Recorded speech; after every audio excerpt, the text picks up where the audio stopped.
بسم اللہ الرحمن الرحیم۔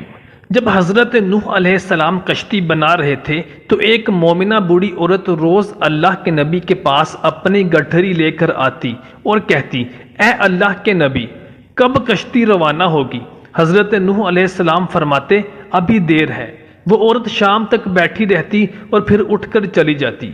ایک دن حضرت نوح علیہ السلام نے فرمایا کہ اے عورت، جب جانا ہوا تو تمہیں بتا دیا جائے گا۔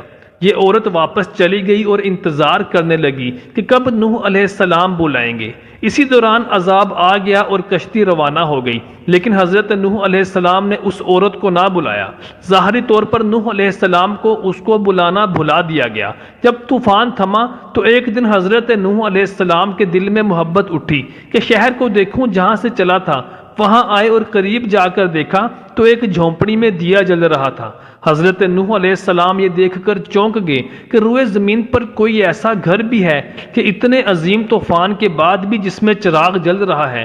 انہوں نے وہاں تکبیر بلند کی تو وہ عورت سامان لے کر آ گئی اور کہنے لگی، یا نبی اللہ، کیا کشتی تیار ہے؟ چلیں۔ حضرت نوح علیہ السلام نے حیرت سے اس کو دیکھا اور کہا، بڑھیا، کیا تمہیں کچھ بھی پتہ نہ چلا؟ وہ کہنے لگی، یا نبی اللہ، کیا نہیں پتہ چلا؟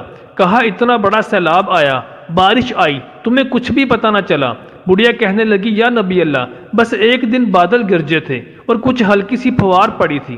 حضرت نوح علیہ السلام حیران ہو کر آسمان کی طرف دیکھنے لگے اور کہا، یا میرے اللہ، یہ کیا ماجرا ہے؟